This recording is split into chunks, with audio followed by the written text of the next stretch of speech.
Welcome to Screen Chat, live from the Media Hub on riotradio.ca. I'm your host, Justin. With me behind the scenes today, we have Eldon and Megan Teching. Thank you guys so much for being here today. As you guys should know by now, Screen Chat is your show all about the latest Marvel movies, DC Comics, Star Wars adaptations, and much, much more. Today, as you could tell by that title card, maybe my attire actually doesn't really matter because I always wear jerseys. We are talking sports. You can call it Sports Chat today. But all jokes aside, we are just coming off of two of the biggest finals in both the NBA and the NHL. I think in my lifetime, I would say in terms of simultaneous finals, this has been one of my favorite watches. And unfortunately, I can't lie and tell y'all that I've been watching anything but sports for the last couple of weeks. So if we're going to chat about what's on my screen, you'll say that again. I think right now we do got to pivot. So we're going to put some pop culture on the back burner and we're going to jump to a different kind of pop culture and talk all about sports. So we have two great champions today. The Carolina Hurricanes and the New York Knicks were able to finally get over the hump, reach the promised land, and bring the trophies back to their specific cities. And we're going to talk about each of their finals run, give my thoughts, what it meant to me, and then maybe, just maybe, Oasis will be the ones that save us. But well, we might talk about the World Cup as well. Who knows? But without further ado, let's take a trip to Raleigh. Let's go back to 2006. I was turning 4 years old when the Carolina Hurricanes last won the Stanley Cup in 2006. Wow, man, what a team led by Rod Brindamore there, the captain, Rod the Bod. And this is one of the first Stanley Cup winning teams I do remember. Funny enough, led by the one and only Cam Ward, one of my favorite goaltenders of all time. He won the Conn Smythe, and like we've been saying online, we're doing it for Cam Ward. We do have a nice photo of him coming up with this trophy, and it's kind of funny because I look at Gary Bettman in this, and I'm like, damn, he looks so young. But yeah, Cam Ward, one of my favorite players of all time, was a part of that group, and like I said, they beat the Edmonton Oilers in this, and this is one of my earliest hockey memories. So Carolina, not saying that they're one of my favorite teams, but Cam Ward is unironically one of my favorite players of all time. So flash forward to the next couple conference finals woes, and in 18 conference finals games, the Carolina Hurricanes since then have gone 1-17. So that's, if you're a hockey fan, you know that in the last X amount of years here, they've just had the worst luck in the conference finals. But now they're entering this Stanley Cup as the first seed, and let's see what they could do. Well, we start off against the Ottawa Senators, and oh my god, besides having a terrible fan song, the Ottawa Senators also played horrible. I'm kidding, they didn't even play that bad, but I hate Ottawa. Shout out Taylor Hall. I think that's Linus Ullmark in goal, but yeah, shout out Taylor Hall, man. They swept the Senators. This was an easy sweep by I guess standards, because Carolina, they've really just be doing this. They always be getting out of the first and second round, and then they plummet in the conference finals. But coming up next, they had a young group in the Philadelphia Flyers. Sorry that I struggled there.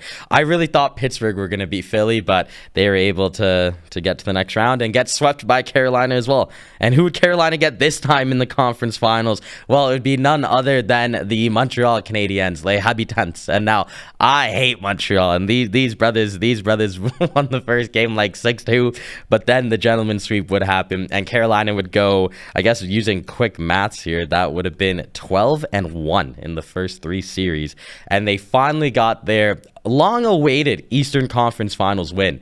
They decided not to touch the trophy, which makes sense, but yeah, they ended up finally getting past and getting that Eastern Conference Finals win. Now this was a cool moment, seeing them with the trophy there. Like I said, they decide not to touch it, which is all good. And this kind of just goes to the next man of the hour that we've already mentioned, Rod Brindamore. All eyes were on Rod, and what was really cool is that he had the chance to become the only person in the modern NHL era to win a Stanley Cup as a player and as a coach, as they finally made it to the Stanley Cup Finals. So a lot to unpack there. Before we move on to who they would be playing, just checking in with some of the guys on the team. Jackson Blake. Wow, man.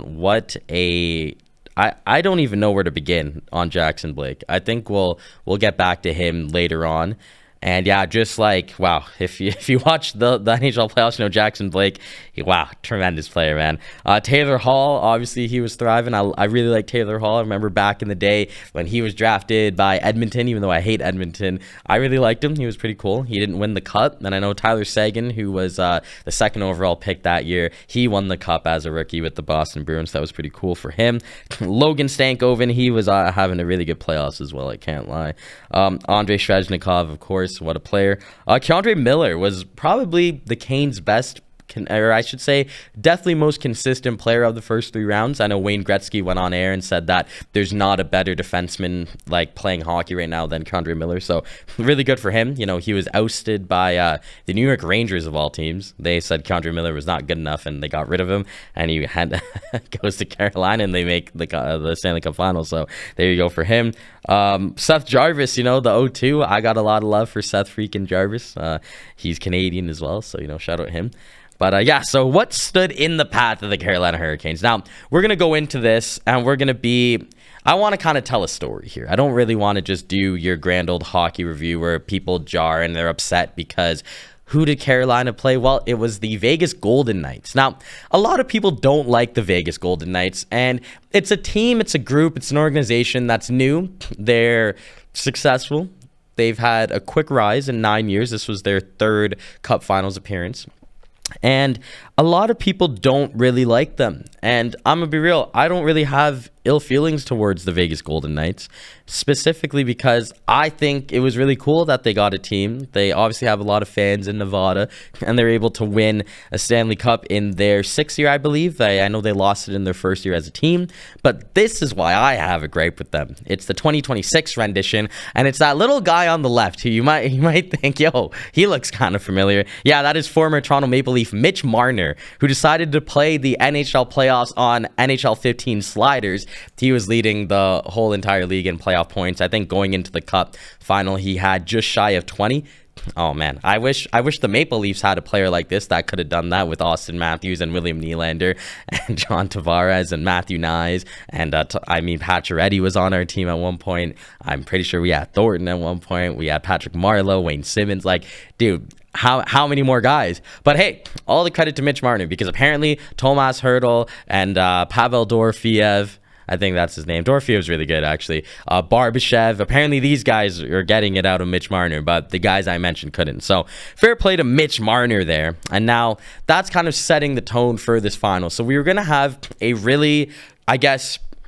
I don't know what to call this finals going into it, actually. I think for me, I was very hyped, mainly because, again, like I said, while he's here, Mitch Marner was going to the finals. And I think that's something that a lot of Leafs fans did not want to see, myself included. And it's not to say it was a dig at Mitch. It was more or less a, wow, we traded Mitch Marner for Nick Roy, and Nick Roy didn't even last a season, and now Mitch Marner is going to go to the Cup finals and maybe win Conn Smythe. Yeah, I don't want to see that. I'm so sorry. I just don't want to. But all the power to Mitch. I was watching this and I was like, I can't believe it. Every single game, my dad is texting me, Mitch Marner this, Mitch Marner that, and I was like, oh my god. So Carolina had a lot riding on them themselves to win, but I also had a lot riding on Carolina because I really needed them to get this win. And we're just gonna get straight now to game one of the greatest first games of a Stanley Cup I've ever watched, and it starts with Nikolai Ehlers. Game 1 Ehlers, baby. Like 30 seconds in, this guy opened the scoring. It was electric. Lenovo went crazy, and this was one of the better games I think you'll ever see of hockey. It was 2-0, then it was 3-2, then it was 3-3, then 4-3, then I guess 4-4, then 5-4. Oh my god, Vegas ended up stealing this one on the road. They won this game 5-4 in the end.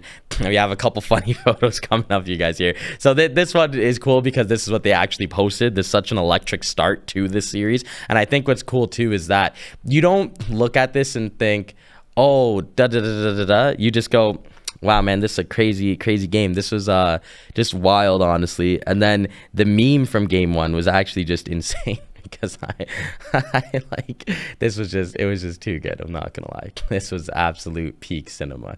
This was, yeah, I think we got spoiled this year when it came to NHL games, and I think this cup final was such a refreshment from the past couple.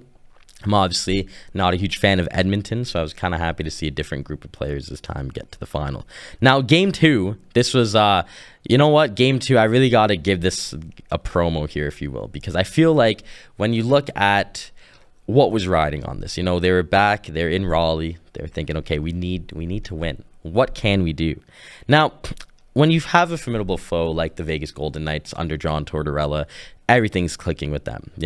I already mentioned some of the guys, like they were having a really good playoffs. They just swept the Colorado Avalanche, who I thought were going to make it to the finals with my boy Nazem Kadri and Nathan McKinnon and all those guys.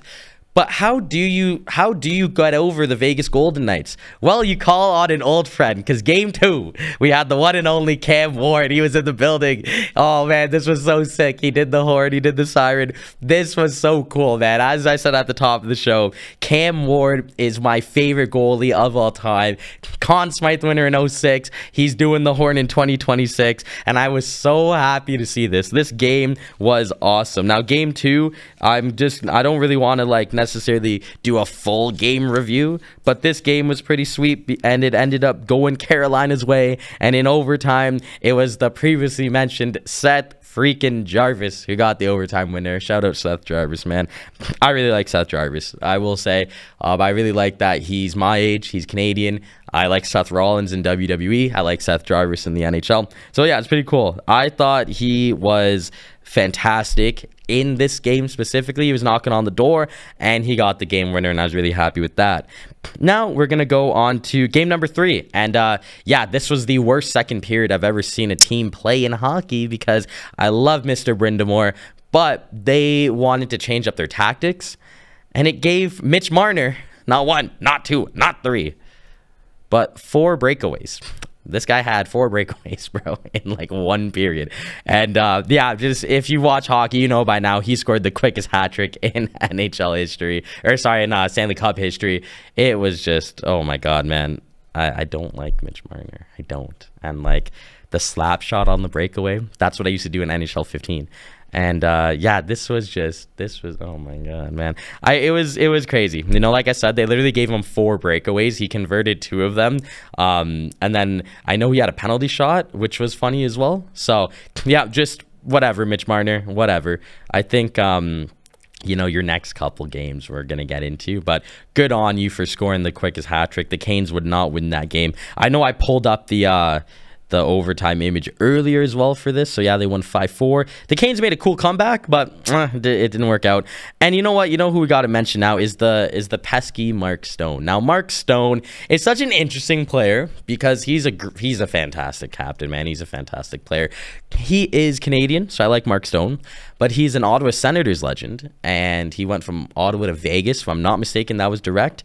And he has a lot of us talking to do about Toronto. So I like Mark Stone. I really do. And he was having a pretty good playoffs, I'm not going to lie, as he always does. But I think when it came to Mitch Marner, I think honestly, and it sucks to say this because I am a diehard Austin Matthews fan, I think Mark Stone is the perfect captain for Mitch Marner. Seriously. And I think this goes off of the 4 Nations, the Olympics, and now Vegas. As much as I hate to see this, I could put my bias aside and say that Mark Stone is a fantastic captain, and he's really good for somebody like Mitch Marner to have that veteran presence, if you will. But now it's time to move on to games 4 to 6, and now this is where, oh man, this is where stars are made. This is where the stories are being told. I think one thing about hockey and hockey media and just a lot of hockey fans is that hockey fans are miserable. And I think the issue is that hockey fans can't have the consensual fun. It's not your team, so you got to hate on it. You're not going to watch it. You're not going to do this. You're not going to do that.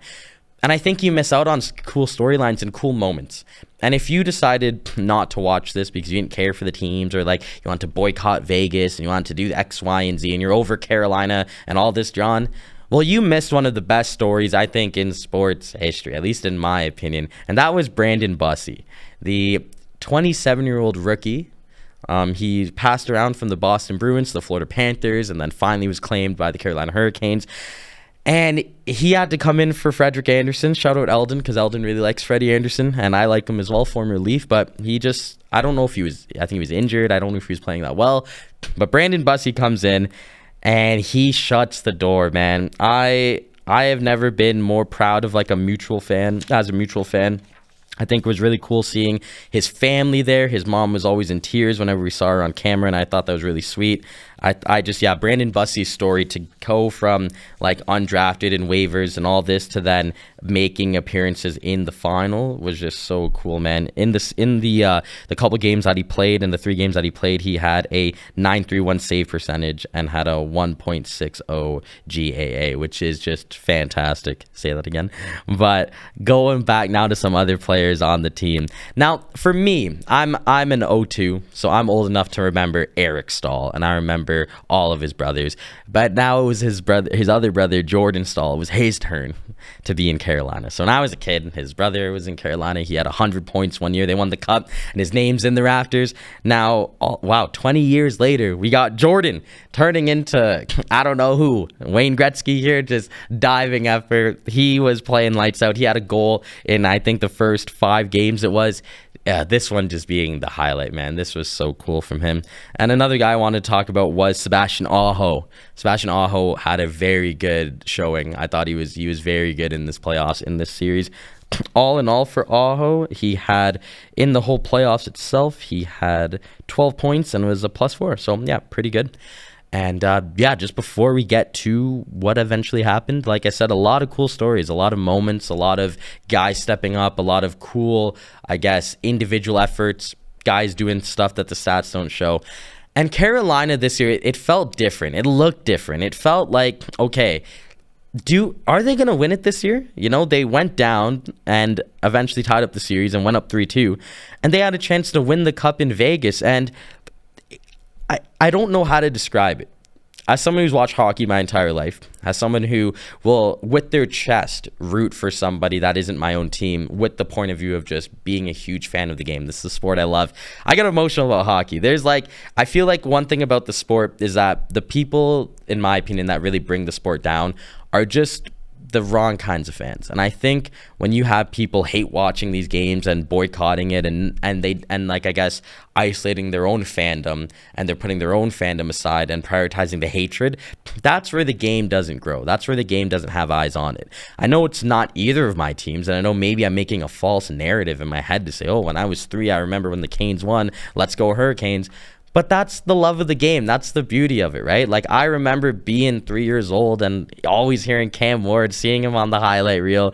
And now 20 years later, they got a chance. Like, that means something to me, man. And just to see, I didn't get a photo of it, but to see Taylor Hall open up the scoring. Like, Taylor Hall is someone whose career I've watched his entire career, man. He got drafted 16 years ago, I believe it was.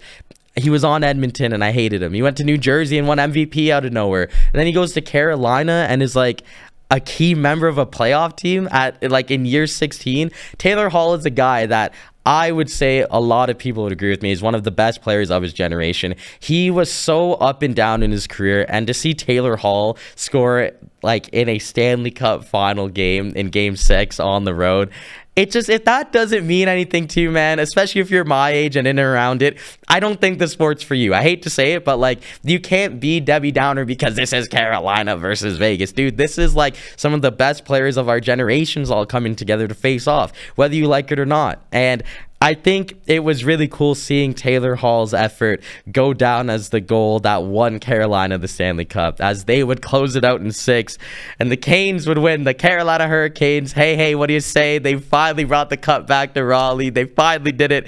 And Jordan Stahl could hoist up that baby. This was so cool. I was so happy to see this, man. Like, as a mutual fan, this just brought me to tears. I was watching the back of a whip, and I was with Ta, and we were just recording, bro. I was like, they did it. I posted all playoffs on my Snapchat. Do it for Cam Ward. Shout out to everybody on my Snapchat story for enduring that. And yeah, it was so cool for Jordan Stahl specifically because he ended up winning the Conn Smythe, which is the playoff MVP. A lot of people thought it was going to go to the one and only Mitch Marner, but thank God it didn't. Stahl finishes the playoffs with 8 goals and 4 assists in 12 games. It's pretty solid. He had 6 goals in the final, and he had a 5-game goal streak in that same final. So, yeah, pretty solid from him. And like I said, his brother's already a Canes legend. I think this puts him into that category where he could maybe get that jersey, or that jersey retired, I should say. It is the longest, I think, wait between two cups as well, 16 years, because he won it back in 09 with Pittsburgh, and he joins... what's crazy about that Pittsburgh team specifically, they had Crosby, Malkin, and Stahl. All three of them are Conn Smythe winners. Like, that's crazy to me. But when I'm a kid watching that, I'm not thinking adult me is going to see that team get more crazy. Like, when I'm watching them in 09, that's a nasty team. I'm not thinking, yeah, man, at 23, that Jordan Stahl that I watched as a kid is going to still be balling out, winning Conn Smythes and another cup. So I thought that was really cool. But now we got to move on to me, like, this is everything right here that's coming up. There's one person in hockey, to me, that as a kid, I still kind of hold on to. And I'm glad that I haven't been able to live in the past and he's actually around. And that's Rod Brind'Amour. And Rod Brind'Amour, Mr. Hurricane, he is just... so happy to see him win the cup again. And I think what's really cool is that Rod Brind'Amour was somebody who... I'm not saying should be a surefire Hall of Famer, but a really solid player. He was in Philadelphia first, ended up on the Hurricanes. He won the cup as a player and was able to not only return to Carolina and continue to thrive, he was able to win them the Stanley Cup from behind the bench. And I thought it was really cool because he becomes the first player in the modern era to do this, winning both the cup as a player and as a coach for the same franchise. And what's really cool here is that he kind of recreated his cup final, his cup final celebration. I know we have a nice flick coming up, but it's really cool to see him be back. Yeah, there you go. So yeah, on the left, I remember that as a kid, and I remember being like, oh my God, yeah, that's so cool. They got the red jerseys. And seeing it on the right 20 years later, it's identical. And what's really cool is that Rod Brind'Amour, like I said, becomes the first person since, I think, the 50s. I'm going to go to my notes here. Yeah, we had Toe Blake and we had Hap Day and I don't even know who these guys are. I'm no disrespect, but they were doing this in like the 30s and 40s. We got Rod Brind'Amour in the 21st century becoming the first guy to do this. I think that is so cool. And a big part of why I really wanted the Hurricanes to win was for Rod Brind'Amour. I think for now, he has to go to the Hall of Fame. Not only is he a two-time cup champion, he's a two-time iconic cup holder. Like, look at these, man, side by side. I love his first one, but seeing this was so cool because he said it after the game. As much as he wanted to win, he got his one. He said, look, man, I got my one back in the day. I want to do it for these guys. And he was just so happy. I'm pretty sure he hugged Aho as soon as they won, and it was really cool. And I saw him on the bench. He was a little emotional there. So it was really cool, man. And I love Rod Brind'Amour. Like I said, I'm not going to say I remember his whole career because he did play when I was a lot younger. However, I was very happy to see him, I guess, get that promised land back, or get back to the promised land. But now, before we close out the Stanley Cup, it is promo time. It is Mitch Marner promo time, because you wanted to say that, oh, wait, if we win the Stanley Cup, I'm going to talk about the dark times. No, man, you are like Mitch Marner from games 4 to 6 had 0 points, 1 assist, was -5, and in game 6 of the Stanley Cup final, you were on the ice for all 3 goals. You deflected the first one in, and for the game-winning goal, you ended up jumping over the puck. I'm sorry, Mitch Marner, but you are a fraud. You cannot tell me for a second that because you wanted to play good against the Utah Mammoth, the Anaheim Ducks, that you're all of a sudden way better than the Toronto Maple Leafs. Dude, you never did it against Boston, against Florida, against Tampa, Washington, even Columbus, if we want to be technical here. Yeah, you weren't like fooling nobody, bro. You played your 2 worst teams ever in the playoffs. You played against guys that don't press, and they were trying to say that, oh my God, Mitch Marner is like the real hero. I even brought a prop. For anyone that wants to say that I'm a hater, bro, I brought his tarp, bro. I was Marner in, okay? I was Marner in FC, but just like Mitch Marner in the Vegas Golden Knights, this could go to the bin. I'm done. I am so happy the whole world could see that Mitch Marner, when the lights get too bright, is just like me on the ice and does absolutely nothing. So, goodbye, good riddance. Mitch Marner, enjoy Vegas. I don't care if this ages horribly. You're done. Austin Matthews will win a cup before Mitch Marner. You heard it here first. But now it is time to move on because I love hating on my boy Mitch. All jokes aside, if you do a convention in Toronto, I will come dap you up. But it's time to move on now to man, this is gonna be good. This is gonna be good. Now, I know that sounds very conceited to say, like, oh my god, you're gonna talk on your show and you're gonna call it good. Ha ha ha. Well, I'm just looking at these notes. I'm looking at these photos. This is gonna be peak. But let's take a trip back to 1973. Now, I'm pretty sure one of my uncles was born in 73. Other than that, I can't really tell you anything that happened in 1973 other than the NBA champions, who are the New York Knicks. All the way back in 73. Phil Jackson is there somewhere. I actually don't even know. I think maybe he's number 18. I don't know. But yeah, shout out to the Knicks. Last time New York won a championship was the Knicks was this. And way before my time. And then if we flash forward to something closer to my time, we had the 1999 NBA Finals, which I was also not alive for. But shout out to these guys. Unfortunately, they would run into one of the best duos in basketball history and one of my favorite players of all time, one half of this duo. I'm not going to tell you their nickname, but you could connect the dots here, because they ran into the San Antonio Spurs, led by Tim Duncan and David Robinson. And this photo of them is just so cool because they're just hoisting up both championships here. When the Spurs won back in the day, it was crazy. Yeah, there we go. David Robinson, the Admiral, Tim Duncan, the Fundamental. Oh man, this is such a great, like, in my opinion, this is like the most underrated championship team because they don't really get talked about that much. But yeah, what a team this was. And now the Knicks, they were gonna enter an era of banter, the banter era. The next year's our year era. Next year's our year era. Sorry about that. And we did make some friends along the way, such as Julius Randle and RJ Barrett specifically. Shout out Emmanuel Quickly, Taj Gibson, Stephon Marbury. There's so many Knicks, Frank Ntilikina, like there's so many that I could probably do an episode on just niche Knicks polls. So we're going to leave it there for now. But what would the new Knicks do? Well, this new team that we had, they were led by Jalen Brunson. We had Karl Anthony Towns as well. Same with former Raptor OG Anunoby. We had Miles Bridges. And finally, we had the one and only Josh Hart. Shout out Taryn, because Taryn really likes Josh Hart. Now, this was a new look New York Knicks that they were able to assemble the squad over the last couple of years. And now they finally had a chance to go on a run. And it starts interesting because they go 1-1 against the Hawks to start the series. What? Are the Knicks going to choke this again? Well, it wasn't really their fault because by the powers of will, aka the WWE, the New York Knicks were cursed.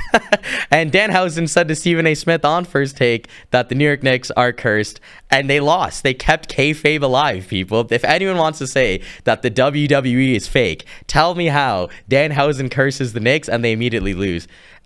And you know what? It was short-lived because as you see here, Danhausen did uncurse the Knicks. He was like, you are uncursed. And it was so good because then, boom, the Knicks would go on. So they ended up, gentlemen, sweeping the Hawks, winning 3 in a row. And it doesn't just stop there because after they made quick work of the Hawks, they ended up sweeping the Philadelphia 76ers, which I was so happy to see. I don't really like Joel Embiid. I'm sorry about that, everyone. And then in the finals, conference finals, they were able to sweep through the Cavaliers of Cleveland, who I hate. I despise Cleveland. Shout out James Harden, though. That's my boy. We've met and we've talked a few times, so I love James Harden. But yeah, the Knicks would finally get their conference finals win. And what's cool is that are we seeing a lot of similarities here to Carolina? You know, the way Carolina didn't touch the trophy. And the NBA, you're allowed to pick up the trophy and celebrate. So it was really cool to see them win the Eastern Conference Finals. And it was sweet because, as we see here, a lot of emotion. These guys knew what they were on the brink of. And it wasn't going to be easy. But hey, they swept. They got a lot of rest.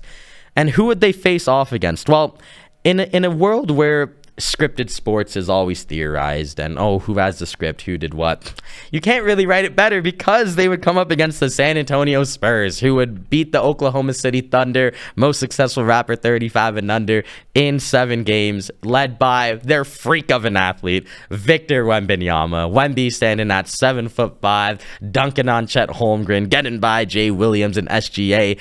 And the Spurs were looking really good. You know, they have Stephon Castle, who I love. They have Dylan Harper, son of Ron, who's a great player. Mitch Johnson's their young head coach, who's really good as well. Swipe of the Fox, De'Aaron Fox, he's a little suspect, I'm not going to lie, but we'll get into him after. Devin Vassell had a really good series, or really good playoffs, I should say. And yeah, so I was predicting, and I say this humbly, I thought that the New York Knicks were going to sweep to the finals, which they did. And I thought they were going to get swept in the finals by the winner of the Spurs and the Thunder. But I did put an asterisk on that. I said if the Knicks win in 4, and if the San Antonio Spurs or the Oklahoma City Thunder win in 7, then the Knicks have a really good chance at winning. And with that being said, let's talk about it. So the Knicks and the Spurs. Now, where do we even begin? You know, you got such really good narratives here, really good stories as we have. The Knicks finally getting back to the finals. They finally get back against the Spurs. And were they going to win? But you also had on the other side this freak of nature, Victor Wembanyama. And it's like, what do we do against him? Well, Karl Anthony Towns did really good against him, if I'm going to be honest with you guys here. And I wasn't really expecting that. I really thought Wemby was going to be on takeover mode a little bit more. And what was funny, too, is that the Knicks actually started off this whole playoff, or this whole Cup Finals series pretty slow. They were trailing by double digits in every game. But with the help of Jalen Brunson, they would just keep winning. There was a couple mishaps in a couple of the games with Wemby and Castle specifically. And yeah, it seemed like everything was going the Knicks' way until it was Game 4. Now, in Game 4, I was watching it. I didn't give up. I watched the whole game.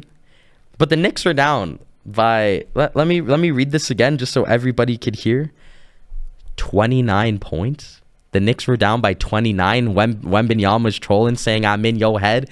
They're down by 29. It's 29, bro. Like, can we fathom that the New York Knicks were down by 29 points in Game 4 and said, "I bet the Knicks would come back by." They would come back after being down by 29. And then as I screamed in my living room, "OG, oh my." OG Anunoby off of Jalen Brunson's Kobe assist would tip it back in, and the Knicks were up 3-1. They're on the verge. It was there. And you just thought for a second, can the New York Knicks finally do it? Now, it's almost, as someone who loves sports, someone who lives and dies by these things, by the way, it's hard for me to talk about sports in any vicinity, and like whether it's on air with you guys, behind the scenes, because of just how much it means to me, how emotional I get when it comes to these things. And what I saw in Game 4 was something that made me speechless. One of my best friends, shout out E-Man, he called me and he just goes, "Wow, man, like that was insane." And I'm like, I'm not really feeling the best. I was kind of yakking, and no, I wasn't drinking. I was sick. And I was like, dude, I don't even know what I just watched. And he was like, "Yo, would you want to like go to New York and be in NY when the Knicks win and when they play Game 5? And I was like, dude, this is the biggest aura gamble of our lives right now if we do this. I actually said no as well. I was like, dude, I'm yakking. Bro, we drove like over 10 hours, bro. I was in New York. I threw up like 3 times on the way. But I had to be there to see it because in Game 5, I was alive. I was with Ty. Knicks in 5. The New York Knicks. Oh my God. The Knicks, they did it. They came back in by double digits in this game as well. I was in the streets of New York. The Knicks, they had finally won the championship. This is such a personal and like emotional review of this game and of the series, because the Knicks, to me, everyone's a closet Knicks fan in my opinion, and to finally see Jalen Brunson and co. And I'm getting death stares. What, you don't like the Knicks? Like, my bad, Eldon. To see these guys finally do it after seeing all the friends we made along the way, all the trolls, all the memes, all the free agents missed, all the free agents that flopped, me and Taryn saying Knicks in -2 for like the past 15 years almost. Dude, the New York Knicks were your NBA champions, and they hoisted up that trophy. Oh, man, I'm just so happy for these guys, bro. OG got 2. Jalen Brunson has 1. Karl Anthony Towns had fun. Knicks in 5. Like, it was so good, man. Mikal Bridges was hitting 3s. Josh Hart was on his knees. Like, it was so good. And I think, too, the graphic, like, seeing the graphic that the NBA posted, it did not feel real. Like, oh my God, bro. It was so good. They shut down the Spurs. They did it. The New York Knicks were NBA champions, and Jalen Brunson was winning Finals MVP. I think as much as I love talking about anything and using the statistics, I think sports is just based on and is fueled by emotion. I haven't even mentioned one statistic, and I am telling y'all that this is one of the most inspirational runs I have ever seen in my life. Like, I can't believe they did it. I'm so happy that they did it. Landry Shamit's on this team as well. Jeremy Sohan, he's cool, all right. They got, oh my God, they got Jose Alvarado, GTA. They got, like, bro, Mitch Robinson. Like, this is so cool. I think the Knicks winning in terms of basketball prowess might be one of the greatest things I've ever watched in terms of the sport. I think for what it means to the city, for what it means to the fans, for the players, for the league, for the world, I think saying that we saw the Knicks win the championship is something I didn't think I'd ever say. Like, the last one in 73. And it's wild because I love that they won. I've been rocking the Knicks, like, probably since D Rose was there. Like, I had a Knicks hat back in the day. I had a Knicks jacket back in the day. And now they're winning. So I was just so happy. Now, I guess for all intents and purposes, we shall read over some numbers, because as much as it is fun to talk from the heart, numbers don't lie at the end of the day. Jalen Brunson, oh my God. He beat all the allegations. Stephen A. Smith and all these guys wanted to say that he wasn't good enough, but Jalen Brunson said, bun that. He had 28 points per game in the playoffs. In the finals, he averaged 32 a game to go with... God, bro, this guy was shooting 48% and closed out game 5 with 45 points, the most since Michael Jeffrey Jordan. Like, this guy was doing stuff that we have not seen since MJ. I want you to think about that for a second, everybody. We've seen Kobe, we've seen LeBron, Durant, Curry. This guy was doing stuff that only Michael Jordan has done. It was so cool. OG Anunoby, if you're a Toronto fan, you already know all about this guy. I don't got to convince you that he's good, but let me convince the rest of the league. This guy put everybody on notice, stepping up for 21 points per game, 5 rebounds to go with. Oh my God, bro. Like, this guy was just crazy, bro. He was... Like, I can't even read this. This guy shot 67% in effective field goals shot. Like, what? Like, come on, bro. As OG says, when he shoots the ball, he doesn't think he's going to miss. He was just so good, man. Shout out Karl Anthony Towns. In the playoffs, he averaged 21 and 10. Pretty solid against Victor Wembanyama, if we're going to be honest. Josh Hart, just the heart of the team, the heartbeat, the everything. If Josh Hart didn't support Chelsea, he'd be even cooler. But he is a Chelsea fan, so it is what it is. But he was so good, and he led the team in rebounding. So think about that, man. A power forward, he was just, like, bro, inspirational. And finally, Mikal Bridges, to close it out, he had his best run in a Knicks jersey during the playoffs. And like you said after, F them picks, yo. Like, I'm so happy that he was able to have a happy ending, because he was traded for 5 first-round picks. That's a lot for, to do very minimal. So with that being said, oh man, a lot of emotions. I was there. I was in New York. I was in the streets. I went down in an Evan Neal jersey. I had a WWE championship as well. Had my braids. I was vibing with the New York fans, dapping up people, took so many flicks with fans and like showing off our jerseys and whatnot. It was so cool. I love New York. I feel like when I'm in New York, it's kind of like Mitch Marner in Vegas. For whatever reason, I'm just a lot cooler. But all jokes aside, I loved it there. And seeing that city the way it was, it just made me so happy and so proud. Everyone there thought I was from there as well. Like, I guess the way I was chatting, and because I had on a New York Giants jersey, it was fun. So I really like New York, and I said to all my boys that finally the city could rest, because after 53 long years, the New York Knicks are your NBA champions. And if that doesn't give you goosebumps and doesn't give you a satisfying ending to the NBA season, I don't know what will. But before we close it out, there is a little tournament that's going on in North America right now that I had to chat about briefly. I wish it was the focus, because we're probably gonna do a more focused on this tournament episode in the future. But that is the World Cup. It is here in Toronto. It's in Vancouver. It's also in multiple states and Mexico as well. And yeah, so there's only one team that I'm gonna be supporting, and yeah, you know that football is coming home. The Free Lions are back, and I think what's really cool is that England have a chance this year. I mean, the team is not the team I would have picked. Why is Noni Madueke even in this photo? But Harry Kane and Jude Bellingham, it's looking like they're going to bring football home. That's what we want, at least. And I think from yesterday, I should say, when I was watching this game, or 2 days ago, I rushed home. I get home and I see that the man, the myth, the legend, Sir Marcus Rashford, MBE. He's not a sir yet, but he's a sir in my hearts. Comes off the bench for Anthony Gordon and just sends the defender back to Croatia and just slots it home. I screamed so loud. This is like my boy. Like, I remember being in 8th grade watching him do that against Midtjylland in the Europa League at Old Trafford, and after missing out on the last international tournament, Rashford's back, and he has braids, which is cool. You know, a lot of people associate me with Rashford just because I have braids as well, so that's pretty sweet. Both Mancunians there.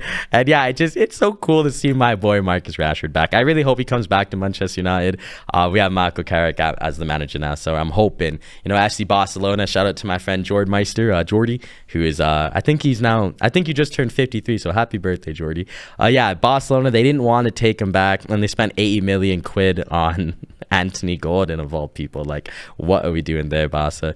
But he had such a good season, and I was really happy to see him back on the England plane, and he's scoring goals. So before we go, we got one more prop. I had to bring this on air today. You know, got my England kit, number 10, the one and only Jude Bellingham. Hey, Jude. Oh my God, man. Football is really coming home. I think this year, I'm always going to say England. I even, if I don't even fully agree, I'm always going to say that England are going to win. Harry Kane, Ballon d'Or push. I really hope he's able to get some goals. I think he had 2 in the first game as well. The defense I'm a little worried about. We didn't take Harry Maguire or Luke Shaw, and it is what it is at this point. But I think Harry Maguire should have been there for sure. And then, wow, man, a lot of talking today. I do think that England's best chance to really win football matches in this tournament is going to come in the middle of the park. I know they had Anderson, Rice, and Bellingham, of course, belly goal. I was actually in the streets of Vancouver with my boy Draco back in the day, and I did the belly goal celebration. It was so cool. Yeah, shout out Draco, bro. But I think that's going to be their best chance to win. I think Tuchel is going with the, I guess, tire them out and then bring on pace approach. So that's why Rashford didn't start. But I would like to see Rashford, Kane, and Saka start up top with Rice and Kobbie Mainoo. I don't care that Elliot Anderson's bowling now. I want to see Kobbie Mainoo get some minutes. And then Jude Bellingham is Jude Bellingham. I do want to see the fullbacks be a little better. You know, we gave Trent and Luke Shaw so much slate, but then we had Nico O'Reilly and Reece James, who look like they didn't look good, in my opinion. And then, oh man, John Stones. It's tough. Leave the football before the football leaves you, John Stones. I respect John Stones. Like, I support Man United, obviously. Then John Stones is a Manchester City legend. I respect him. He needs to go, blood. I can't believe we took John Stones in 2026. But I'm confident that England can make a run. I say this every time, but I always have to, bro, because I still see that tackle by Moore, and when Lineker scores, bro, like Bobby belting the ball and Navi dancing, bro. 3 lines on the shirt. Like, come on, England. So we'll see what happens. But that's gonna do it for us today on Screen Chat. Thank you so much to my techs behind the scenes, Eldon and Megan, for teching. We will be doing a World Cup episode in the future, but I just thought we had to touch upon it now because it's been a really good start. Messi's bagging hat tricks. Jonathan David is back scoring. So it's been a really good start to the World Cup. I've been in New York and in Toronto during it, and it's been really fun for sure. So, man, what an episode! This was so fun. I always like talking about sports, and I feel like I haven't spoken about sports nearly enough, considering it is about chatting about what's on the screen. And I feel like because of the Canes and the Knicks and this World Cup, I had to. So thank you guys again so much for tuning in. This was really fun to record. Like I said, we're going to see some more sports episodes just because that's going to be what's trending. But thank you guys again so much for watching. This has been Screen Chat. I've been Justin. It's Friday, so you already know the vibes. FNF Friday. We outside. Thank you guys again so much. And yeah, please follow me on social media at Justin on the Air, separated by underscores. And you can follow the Media Hub at DCSA Media Hub. Thank you guys again so much for watching. This has been Screen Chat live from the Media Hub on riotradio.ca.